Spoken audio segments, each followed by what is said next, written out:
मैं कोल्हापुर जाके आता हूं, गुड़ वाले से बात करके आता हूं, हमारा गुड़ जो है हमें सफेद नहीं चाहिए, हमें तो वो वाला गुड़ चाहिए जो काला का। कोई कहेगा मैं बिहार जाके आता हूं, गुड़ वाले से बात। जहां जहां गुड़ बनने के बड़े केंद्र हैं, बिहार बहुत बड़ा केंद्र है, गन्ना होता है, कर्नाटक में बहुत गन्ना है, महाराष्ट्र तो गन्ने का सबसे बड़ा केंद्र है हिंदुस्तान में। आपका महाराष्ट्र आपके बॉर्डर पे ही है, आंध्र प्रदेश में बहुत गन्ना है, तमिलनाडु में भी गन्ना है, कई इलाके तमिलनाडु में गन्ने के। जहां जहां गन्ना होता है वहां गुड़ बन सकता है। आप गुड़ बनाने वाले को बस संपर्क कर लीजिए कि देख भाई, तू इसमें वॉशिंग पाउडर मत डालना, तू इसमें वॉशिंग पाउडर मत डालना, लगे तो 2 रुपए किलो ज्यादा ले लेना। तो वो जो 2 रुपए किलो का लालच है वो ही उसको ईमानदार बना देगा। आप ले लो उससे। वो कहता है जी मेरा गुड़ 15 रुपए किलो, आपको मैं 17 रुपए किलो ले लूंगा, तुम इसमें ये जहर मत डालना। और वो 2 रुपए किलो आपने जो ज्यादा दिया वो जिंदगी के लिए कोई घटिया सौदा नहीं है, बहुत फायदे का सौदा है। तो गुड़ बनाने वाले इस देश में आज भी हजारों की लाखों की संख्या में है, गांव गांव में है। आप उनसे संपर्क कर लीजिए और कोई एक गुड़ का केंद्र ही शुरू कर दीजिए। आपके आपस में सब लोगों को, जितने कम से कम 500-700 लोग यहां बैठे हैं, इतने घरों के लिए गुड़ आ सकता है, जरूरत के हिसाब से आपको उपलब्ध हो सकता है। तो ये मत कहिए कि मिलता नहीं, हर चीज इस देश में मिलती है, छोटे छोटे गांवों में भी उपलब्ध है। कुछ लोग गुड़ खाइए, कुछ लोग काकवी खाइए, माने जिसको राब कहते हैं। जितना जाड़े का समय है ना, नवंबर दिसंबर जनवरी फरवरी तक राब भरपूर खा सकते हैं। दही में राब खाइए, दूध में राब खाइए, हलवा राब का बनाइए, गुड़ का हलवा बनाइए, गुड़ दही में खाइए, गुड़ दूध में खाइए। अब गुड़ को दूध और दही में खाने का नियम है, वो बागभट्ट जी कहते हैं। वो कहते हैं जी दही में मिला के गुड़ खाया जाए, दही में मिला के गुड़ खाइए, दूध में गुड़ कभी मत मिलाइए, दूध में गुड़ कभी मत मिलाइए, दही में मिला के खाइए। तो दूध में कैसे खाएंगे जी? दूध में ऐसे खाएंगे कि पहले गुड़ खा लीजिए, पीछे से दूध पी लीजिए, या दूध पी लिया पीछे से थोड़ा गुड़ खा लीजिए। दूध में गुड़ मिला नहीं सकते, और दही में कभी भी बिना मिलाए मत खाइए। आप में से कोई बिहार वाले हैं ना, तो वहां पर एक बहुत बढ़िया व्यंजन मिलता है, उसका नाम है दही चूड़ा। दही चूड़ा ही कहते हैं, चूड़ा। ये मिथिला में मैंने खाया और ऐसा अद्भुत है जो दुनिया में शायद कहीं ना हो। मिथिला में, मिथिला माने एक एरिया है बिहार का, करीब 8-10 जिले उसमें आते हैं। उन जिलों में जब भी आप जाएं तो मेहमान को वही परोस के लाते हैं। तो मैं भी मेहमान जैसा ही रहता हूं, तो मुझे हर घर में दही चूड़ा मिलता है। तो वो दही डाल के लाते हैं, ऊपर से गुड़ डाल के लाते हैं, दही के ऊपर गुड़ रहेगा। तो मैंने कई बार कहा कि अलग प्लेट में गुड़ ले आओ, तो वो कहते नहीं नहीं, आपको फिर खाना नहीं आता दही चूड़ा। तो पहले मुझे सच में नहीं मालूम था। अब जब ये मुझे पता चला बागभट्ट चिकित्सा का, तब मेरी अकल में आया कि वो सब बागभट्ट के चेले हैं, दही में गुड़ मिला के पहले से ही चिवड़ा पे रख के लाते। तो दही में गुड़ मिला के ही खाइए। अगर आप दही खा रहे हैं तो गुड़ मिला के ही खाइए, तो दही के कई दोष जो आपके लिए अनुकूल नहीं है वो भी खत्म हो जाते हैं। और दूध में गुड़ कभी भी मत मिलाइए। एक जगह तो वो ये कहते हैं कि दूध खाली पी लीजिए, गुड़ आगे पीछे खा लीजिए, वो ज्यादा बेहतर है। तो गुड़ खाइए, मेरा कहने का मतलब ये है। अब गुड़ के कितने प्रिपरेशन है हमारे घर में? गुड़ का तिल का प्रिपरेशन एक है, तिल पट्टी कहते हैं, गजक, गजक। तो भरपूर गजक खाइए। क्यों खाइए जी? तिल है और गुड़ है। गुड़ में जो केमिकल है ऑर्गेनिक, तिल में लगभग वही सब है जो गुड़ में है। तिल भी क्षारीय है, गुड़ भी क्षारीय है, और दोनों क्षारीय चीजें खाएंगे तो पेट के अम्ल को बैलेंस करती रहेंगी। तो तिल गुड़ रोज खाइए, माने तिल की पट्टी बनाइए, गजक बनाइए, नहीं तो तिल का लड्डू बनाइए, गुड़ के साथ बनाइए। फिर इसी तरह से मूंगफली है, मूंगफली भी क्षारीय है और गुड़ भी क्षारीय है। तो मूंगफली और गुड़ मिला के वो पट्टी आती है, वो खाइए, बच्चों को खिलाइए।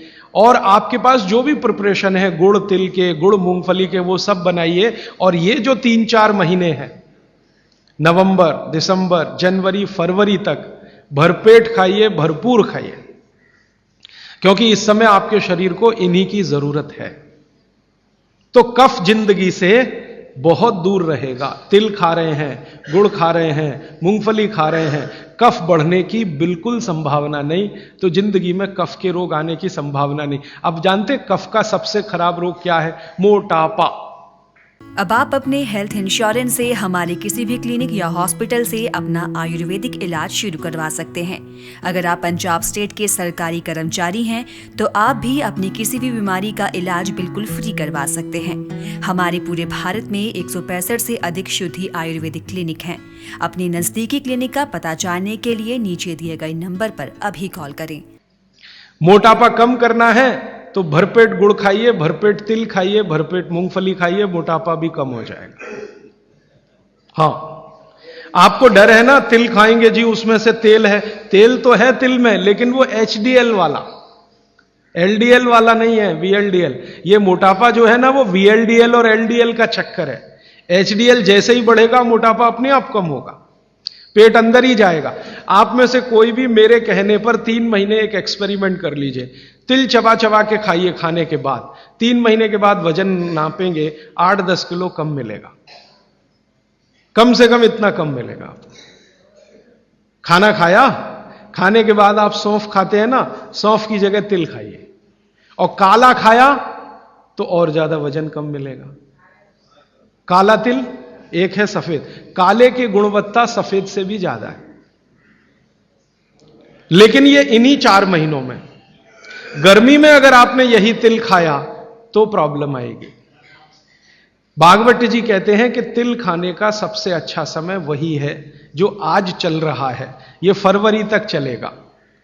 तो फरवरी तक, और कभी बहुत ज्यादा लिबरल हो तो होली के दिन तक वो कहते हैं तिल खाने का समय है।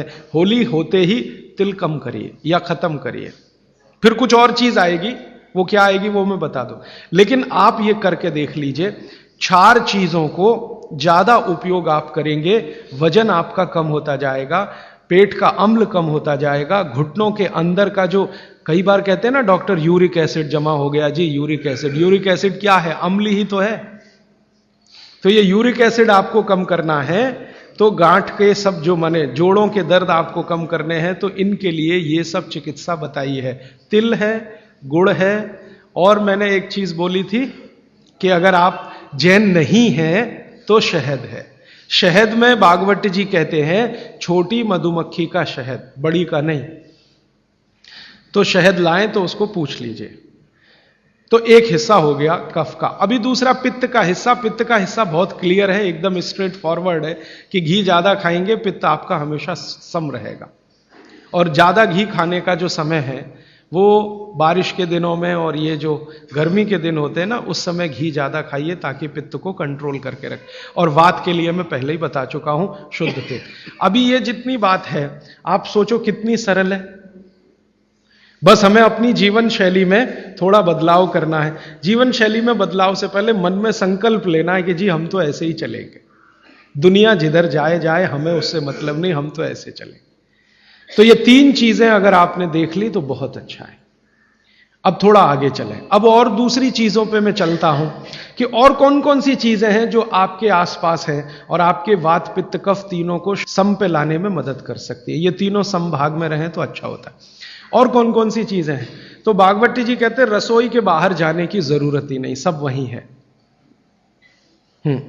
भागवत जी ने एक सूत्र लिखा है, दुनिया का सबसे बड़ा औषधि केंद्र हमारा रसोई घर है।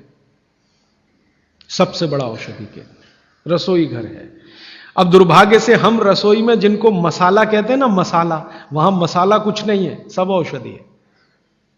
मसाले का और औषधि का अंतर मालूम है? ये मसाला तो शब्द ही भारत का नहीं है, पहले तो ये बता दूं।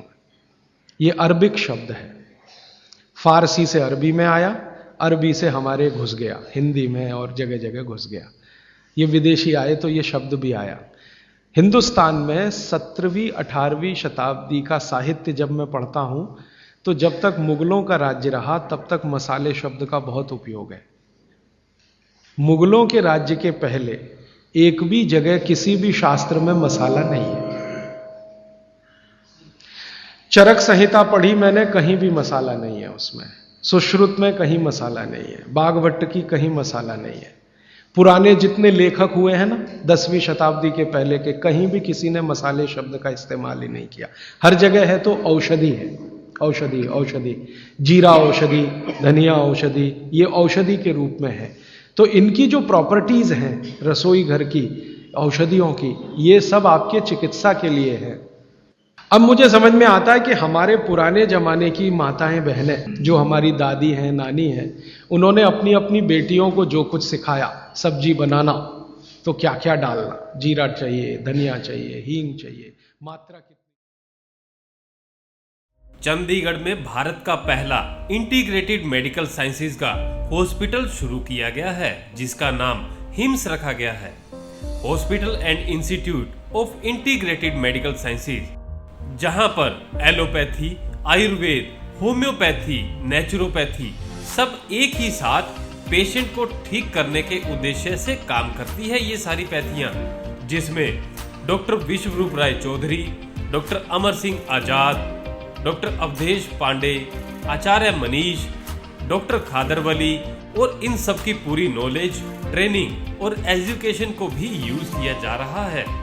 फिर चाहे आपकी बीमारी छोटी हो या बड़ी, चाहे लीवर फेल हो, किडनी खराब हो, हार्ट की प्रॉब्लम हो, जोड़ों का दर्द, ऑटो इम्यून डिजीज हो या फिर स्टेज 4 कैंसर ही क्यों ना हो, या कोई ऐसी बीमारी जिसको आपके डॉक्टर ने लाइलाज बता दिया हो, या फिर उस बीमारी का हल ऑपरेशन बताया हो, तो इन सभी समस्याओं का सही समय पर अगर समाधान किया जाए तो आपकी बीमारी का जड़ से समाधान हो सकता है। अगर आप भी हैं किसी बीमारी से परेशान, तो आप इस हिम्स हॉस्पिटल के अंदर आकर के अपनी बीमारी का जड़ से समाधान कर सकते हैं। 70 बेड के इस हॉस्पिटल के अंदर खाने पीने से लेके रहने तक का भी सारा इंतजाम किया गया है। अभी भारत के अंदर पटियाला, जीरकपुर, चंडीगढ़, डेराबस्सी और दिल्ली के अंदर 14 क्लिनिक शुरू हो चुके हैं, जहां पर सिर्फ खान पान और आपकी लाइफस्टाइल को चेंज करके आपकी बीमारियों को रिवर्स करना सिखाया जाता है और आपको अपना डॉक्टर खुद बनाया जाता है, ताकि आप या आपके परिवार के अंदर किसी को कोई भी बीमारी आ गई है तो उसे कैसे निजात पा सकते हैं और भविष्य में और कोई बड़ी बीमारी या छोटी बीमारी ना आए, उससे भी कैसे बचा जा सकता है, उसके बारे में भी आपको सिखाया जाता है। अगर आप या आपका कोई किसी भी गंभीर बीमारी से परेशान है तो स्क्रीन पर दिए गए नंबर पर संपर्क करें